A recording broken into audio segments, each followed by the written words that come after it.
Assalamualaikum warahmatullahi wabarakatuh. Salam sehat dan salam sejahtera untuk kita semua, Bapak dan Ibu dimanapun berada. Senang sekali, saya, sahabat Bapak dan Ibu dari Nascare, bisa kembali hadir menemani Bapak dan Ibu semua. Semoga hari ini kita semua senantiasa diberikan kesehatan, keberkahan, dan kebahagiaan. Di usia senja, menjaga kesehatan adalah investasi yang tak ternilai harganya. Setiap kebiasaan kecil yang kita lakukan sehari-hari ternyata bisa berdampak besar pada kualitas hidup kita. Nah, pada kesempatan kali ini, Nascare ingin mengajak Bapak dan Ibu untuk membahas sesuatu yang mungkin sering kita anggap sepele, namun sangat penting untuk diperhatikan, yaitu mengenai waktu mandi. Bapak dan Ibu, apakah pernah mendengar tentang adanya waktu-waktu tertentu yang sebaiknya dihindari untuk mandi? Mungkin ada yang pernah dinasihati oleh orang tua dulu, atau membaca informasi dari berbagai sumber.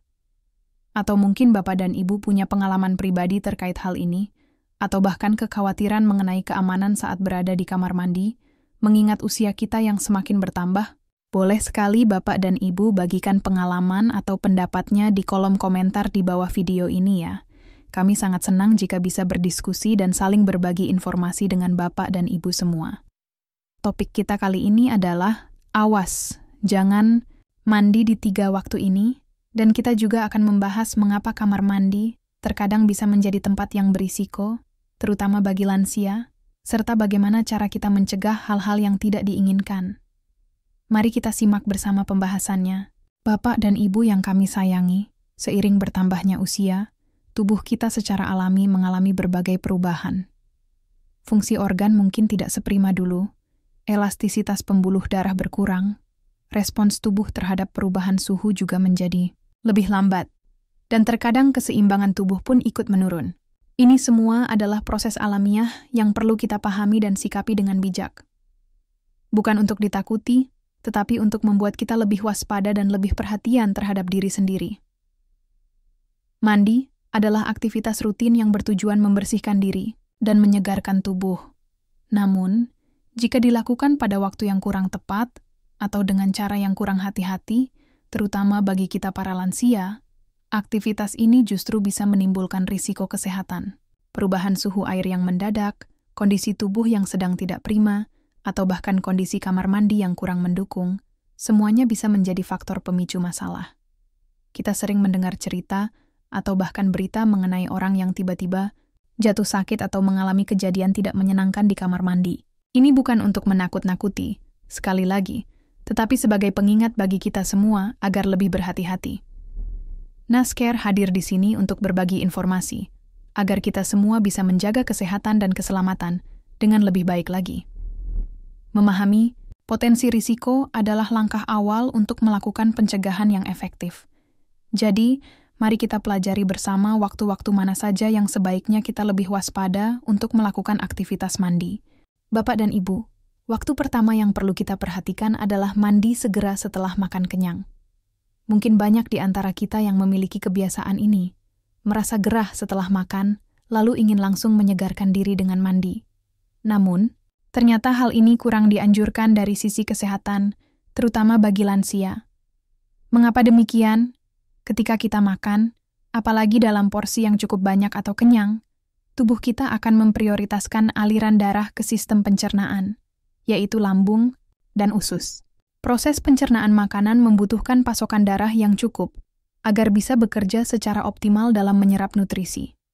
Jika pada saat bersamaan kita mandi, terutama dengan air dingin atau bahkan air hangat, tubuh akan merespons perubahan suhu tersebut. Mandi dengan air dingin dapat menyebabkan penyempitan pembuluh darah di permukaan kulit, sementara air hangat dapat melebarkan pembuluh darah. Kedua kondisi ini dapat mengganggu fokus aliran darah yang seharusnya terkonsentrasi pada sistem pencernaan. Akibatnya, aliran darah ke otak dan organ penting lainnya bisa sedikit berkurang untuk sementara waktu. Bagi sebagian orang, terutama lansia yang mungkin sudah memiliki kondisi pembuluh darah yang kurang elastis atau tekanan darah yang kurang stabil, hal ini bisa menimbulkan keluhan seperti pusing, keliengan, perut terasa kembung, atau tidak nyaman, bahkan mual.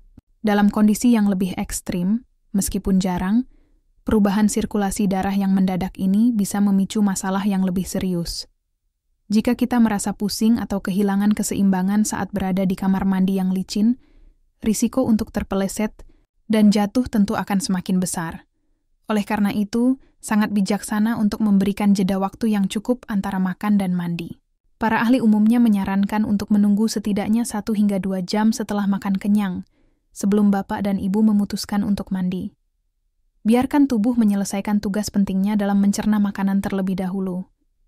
Jika memang merasa tidak nyaman dan ingin membersihkan diri, Bapak dan Ibu bisa menyeka tubuh dengan handuk basah atau mencuci muka dan tangan saja untuk sementara waktu. Waktu kedua yang juga perlu kita waspadai, Bapak dan Ibu, adalah mandi pada tengah malam atau dini hari, terutama ketika suhu udara sedang sangat dingin. Kita tahu bahwa di waktu-waktu tersebut, suhu lingkungan biasanya mencapai titik terendahnya. Bagi tubuh lansia yang umumnya lebih sensitif terhadap perubahan suhu, mandi di waktu ini bisa membawa beberapa risiko.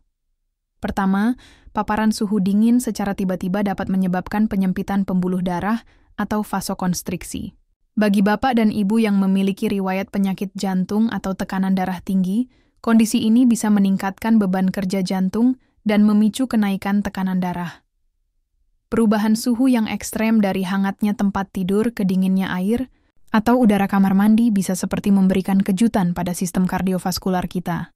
Risiko terjadinya hipotermia ringan juga meningkat, ditandai dengan tubuh menggigil, kulit pucat, dan rasa lemas. Meskipun mungkin tidak sampai hipotermia berat, kondisi ini tetap membuat tubuh tidak nyaman dan bisa menurunkan daya tahan tubuh. Selain itu, banyak lansia yang mengeluhkan nyeri sendi atau rematik kambuh setelah mandi dengan air dingin di waktu yang dingin. Udara dingin dan air dingin memang bisa memperburuk keluhan pada persendian. Belum lagi risiko masuk angin yang sering kita sebut, meskipun istilah medisnya mungkin lebih kompleks, namun intinya adalah tubuh merasa tidak nyaman, meriang, atau pegal-pegal setelah terpapar dingin. Ditambah lagi, jika kita mandi dalam kondisi masih mengantuk di tengah malam atau dini hari, kewaspadaan kita mungkin menurun. Hal ini meningkatkan risiko terpeleset di kamar mandi, apalagi jika pencahayaan kurang baik atau kondisi lantai licin. Lalu bagaimana solusinya? Sebaiknya, usahakan untuk mandi pada sore hari sebelum malam tiba, atau pada pagi hari menjelang siang ketika suhu udara sudah mulai hangat.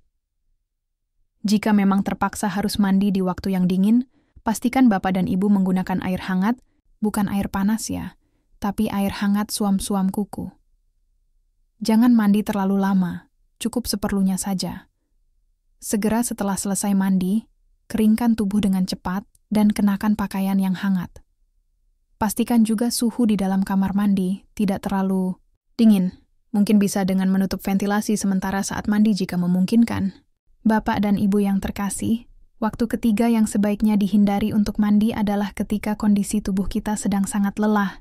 Misalnya setelah melakukan aktivitas fisik yang berat, perjalanan jauh, atau ketika tubuh sedang merasa tidak fit, seperti demam, flu, atau kondisi sakit lainnya. Mungkin kita berpikir bahwa mandi akan membuat tubuh segar. Namun dalam kondisi tertentu, hal ini justru bisa berbalik merugikan. Ketika tubuh sangat lelah, seluruh sistem organ kita, termasuk sistem kekebalan tubuh, berada dalam kondisi yang kurang optimal. Energi tubuh terkuras, dan tubuh membutuhkan waktu untuk pemulihan atau istirahat. Memaksakan diri untuk mandi, terutama dengan air yang suhunya kontras dengan suhu tubuh, bisa menjadi stres tambahan bagi tubuh. Misalnya, jika kita mandi air dingin saat tubuh sangat lelah, perubahan suhu yang drastis bisa membuat tubuh kaget dan justru bisa menurunkan imunitas yang sudah lemah. Akibatnya, kita bisa lebih mudah jatuh sakit atau kondisi sakit yang sudah ada bisa bertambah parah. Begitu pula saat kita sedang demam. Meskipun mandi air hangat kadang dianjurkan untuk membantu menurunkan suhu tubuh, namun jika kondisi tubuh sangat lemah, aktivitas mandi itu sendiri bisa sangat melelahkan. Terkadang, perubahan suhu air juga bisa membuat penderita demam menggigil lebih hebat. Saat tubuh tidak fit, keseimbangan dan koordinasi kita juga bisa terganggu.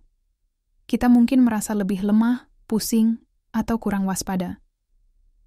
Dalam kondisi seperti ini, risiko untuk terpeleset atau jatuh di kamar mandi tentu saja meningkat. Bayangkan jika kita pingsan di kamar mandi karena kondisi tubuh yang terlalu lemah dipaksakan untuk mandi. Apa yang sebaiknya dilakukan? Jika Bapak dan Ibu merasa sangat lelah, berikan waktu bagi tubuh untuk beristirahat terlebih dahulu. Tidur sejenak atau duduk santai bisa membantu memulihkan energi. Jika sedang sakit, konsultasikan dengan dokter mengenai kapan waktu yang aman untuk mandi, atau apakah ada cara lain untuk menjaga kebersihan diri tanpa harus mandi seperti biasa, misalnya cukup diseka dengan air hangat. Jika memang harus mandi, usahakan menggunakan air hangat, jangan terlalu lama, dan jika merasa sangat lemah, tidak ada salahnya untuk meminta bantuan anggota keluarga untuk menemani atau membantu selama proses mandi. Mandi sambil duduk di kursi, khusus kamar mandi juga bisa menjadi pilihan yang lebih aman. Ingatlah Bapak dan Ibu, mendengarkan sinyal tubuh adalah kunci utama. Jangan memaksakan diri jika tubuh memang sedang membutuhkan istirahat. Bapak dan Ibu, kita mungkin pernah mendengar atau membaca berita tentang seseorang, terutama lansia, yang ditemukan meninggal dunia secara mendadak di kamar mandi. Hal ini tentu sangat menyedihkan dan menimbulkan kekhawatiran.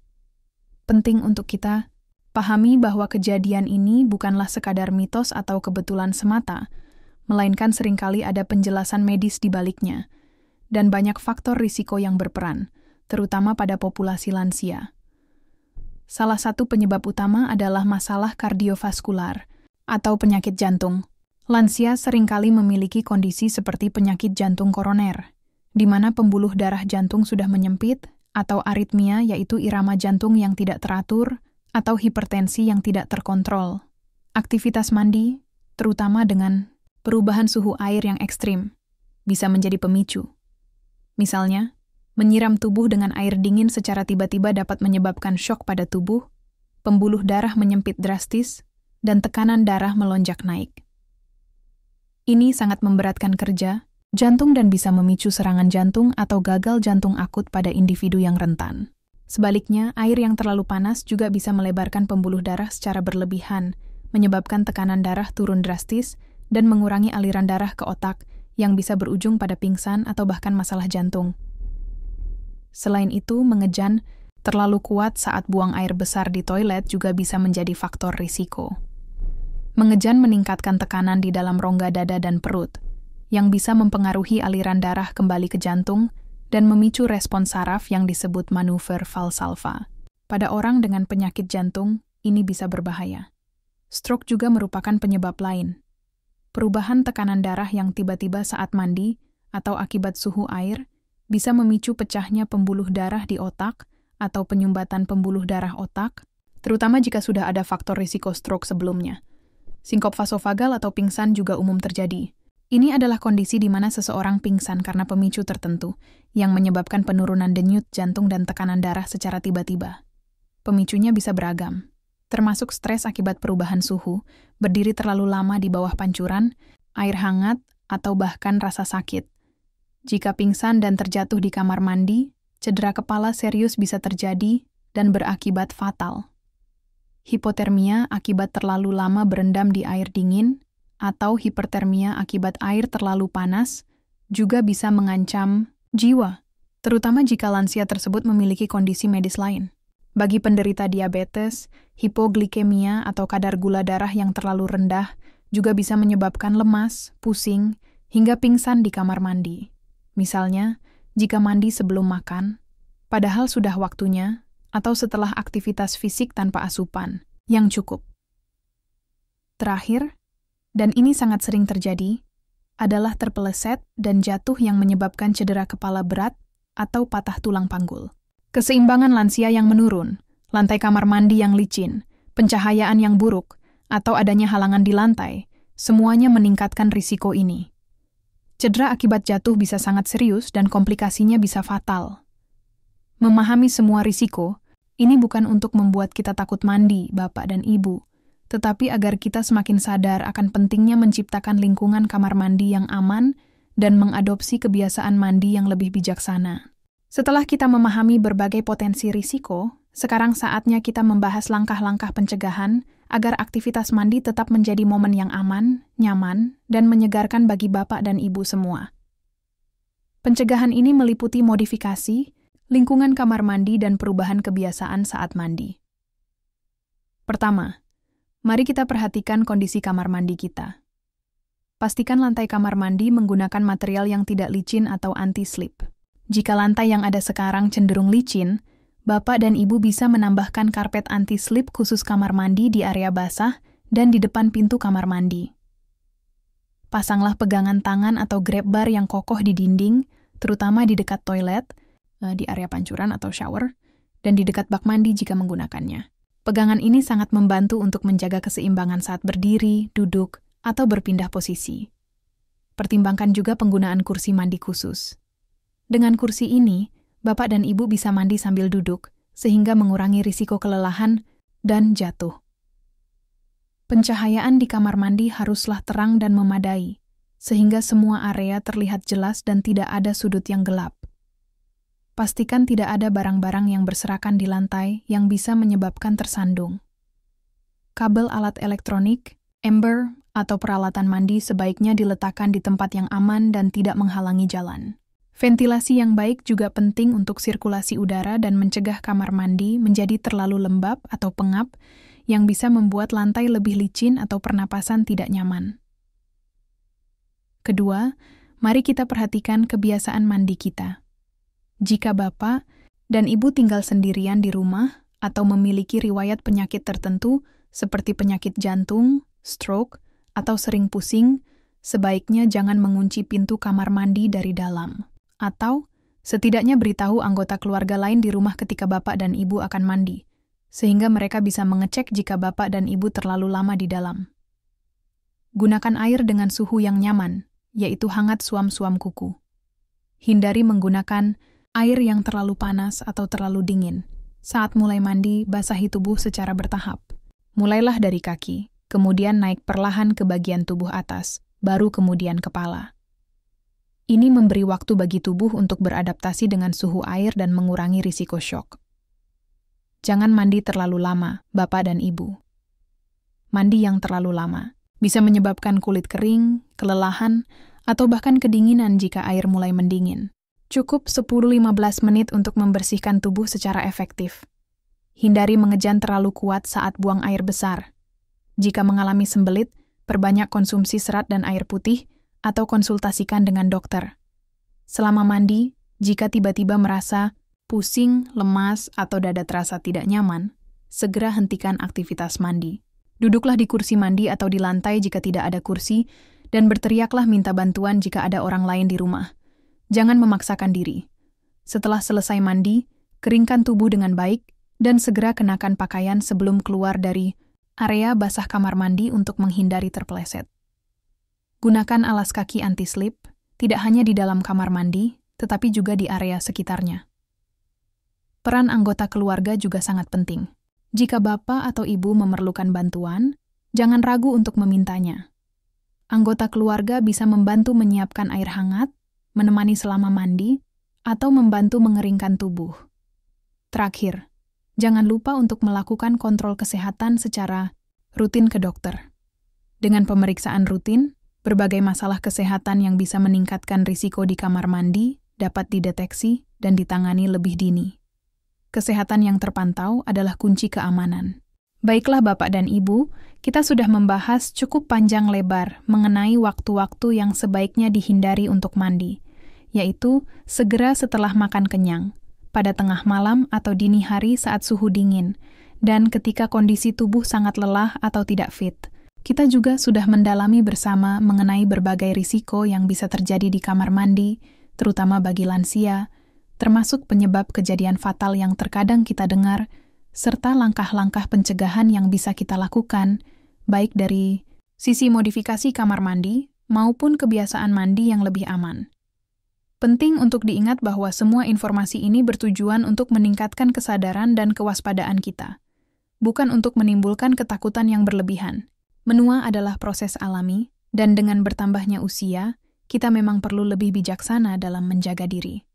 Aktivitas sehari-hari seperti mandi pun memerlukan perhatian khusus agar tetap aman dan memberikan manfaat bagi kesehatan kita. Dengan pengetahuan yang benar dan tindakan pencegahan yang tepat, kita bisa meminimalkan risiko dan tetap menjalani hari-hari di usia senja dengan nyaman, sehat, dan bahagia. Semoga apa yang Nasker sampaikan pada kesempatan kali ini bisa bermanfaat untuk Bapak dan Ibu semua. Jangan ragu untuk membagikan video ini kepada keluarga, teman, atau kerabat lainnya yang mungkin juga membutuhkan informasi ini. Mari kita saling menjaga dan saling mengingatkan demi kesehatan dan keselamatan bersama. Terima kasih atas perhatian Bapak dan Ibu.